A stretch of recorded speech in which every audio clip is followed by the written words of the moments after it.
A republic is a sovereign state or country which is organized with a form of government in which power resides in elected individuals representing the citizen body, and government leaders exercise power according to the rule of law. In modern times, the definition of a republic is commonly limited to a government which excludes a monarch. Currently, 147 of the world's 206 sovereign states use the word republic as part of their official names. Not all of these are republics in the sense of having elected governments, nor do all nations with elected governments use the word republic in their names. Both modern and ancient republics vary widely in their ideology and composition. In the classical and medieval period of Europe, many states were fashioned on the Roman Republic, which referred to the governance of the city of Rome, between it having kings and emperors. The Italian medieval and Renaissance political tradition, today referred to as civic humanism, is sometimes considered to derive directly from Roman republicans such as Sallust and Tacitus.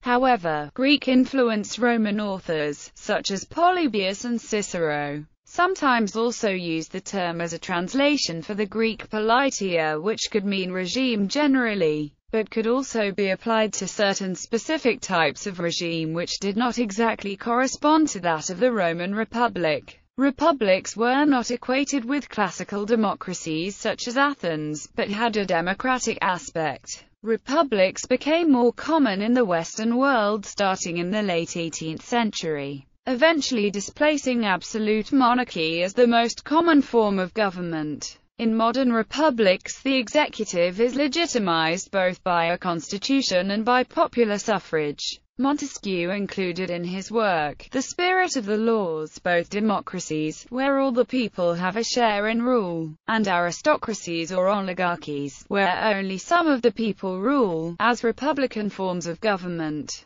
Most often a republic is a single sovereign state, but there are also sub-sovereign state entities that are referred to as republics, or which have governments that are described as republican in nature. For instance, Article 4 of the United States Constitution guarantees to every state in this union a republican form of government. In contrast, the Soviet Union was constitutionally described as a federal multinational state, composed of 15 republics, 2 of which, Ukraine and Belarus, had their own seats at the United Nations. Etymology. The term originates as the Latin translation of Greek word politia. Cicero, among other Latin writers, translated politia as res publica, and it was in turn translated by Renaissance scholars as republic. The term politia can be translated as form of government, polity, or regime, and is therefore not always a word for a specific type of regime as the modern word republic is. However, in Book 3 of his Politics, Aristotle was apparently the first classical writer to state that the term politia can be used to refer more specifically to one type of politia. When the citizens at large govern for the public good, it is called by the name common to all governments, government.